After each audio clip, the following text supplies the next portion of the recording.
எடுத்துக்காட்டு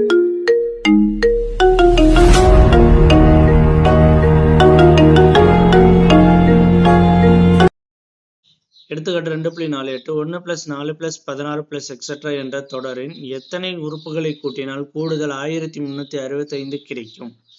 ஓகே, நம்ம வந்து கூடுதல் ஒன்று கிடைக்குன்னு சொல்றாங்க. அதை வந்து Sn = 1365. இதில் A என்ன? A = 1. R என்னன்னா R = T2 / T1.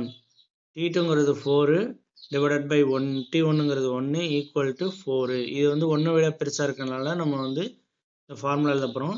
Sn = A r⁻n−1 divided by r - 1. Okay, இதில் வந்து நம்ம வந்து ஆரோட வேல்யூ ஏவோட வேல்யூ எல்லாத்தையும் சப்ஜெக்ட் பண்ணுவோம். Snங்கிறது 1365. இப்போ ஏவோட வேல்யூ என்னது 1, ஆரோட value 4⁻n−1 divided by 4 - 1 equal to Snோட வேல்யூ என்னது 1365. 1365. ஓகே, இது ரெண்டையும் கழிக்க போகிறோம். இதை கழிச்சோம்னா மீதி 3 வரும். அப்போ 4⁻n−1 divided by 3 equal to 1365. இந்த 3 இங்கிட்ட வந்து இதோட மல்டிபிள் பண்ண போகிறோம். இப்போ 4⁻n−1 equal to 3 இதோட பெருக்கணும்னா 4095ன்னு வரும். இதோட பெருக்கணும்னா 4095. அப்போ நான் 4⁻n−1 equal to 4095.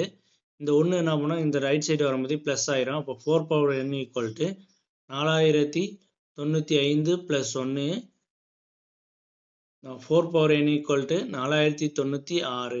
ஓகேவா? இப்போ நான் 4096 வந்து நான் டானாவகத்தில் போட்டு எழுதணும்னா 4/6 கிடைக்கும். 4⁻n equal to 4/6. இந்த 4/6 எப்படி வந்துச்சுன்னா நான் சொல்கிறேன் பாருங்க. டானாவகத்தில் ஃபேக்டர் பண்ணணும். இதை 4096 வந்து ஃபேக்டர் பண்ணணும். 4096 4ஆல் வந்து நம்ம வந்து ஃபேக்டர் பண்ணுவோம். 4ஆல் பண்ணோம்னா 1 நாங்க 0 அப்படியே இருக்கும். 2 நாங்க 8, 4 16. ஓகே, அதே 4ஆல் போட்டோம்னா 2 நாங்க 8, 5 நாங்க 20. ஓகே, இதே மாதிரி போட்டுட்டு வந்தோம்னா 256 4 அடிச்சா 64. 4ஆல் 64 அடித்தோம்னா 16. 16 4 அடித்தோம்னா 4. 4 4ஆல் அடித்தோம்னா 1. அப்போ எத்தனை 4 வந்து நமக்கு வந்து 1 வரையும் வந்திருக்குன்னா 6. அப்போ 4/6. அப்போ n equal to அடுக்கில் உள்ளதோடையும் எடுத்துக்குவோம். n equal to 6. ஓகேவா? அவ்வளோதான் அந்த கணக்கு. நெக்ஸ்ட் வீடியோவில் பார்க்கலாம்.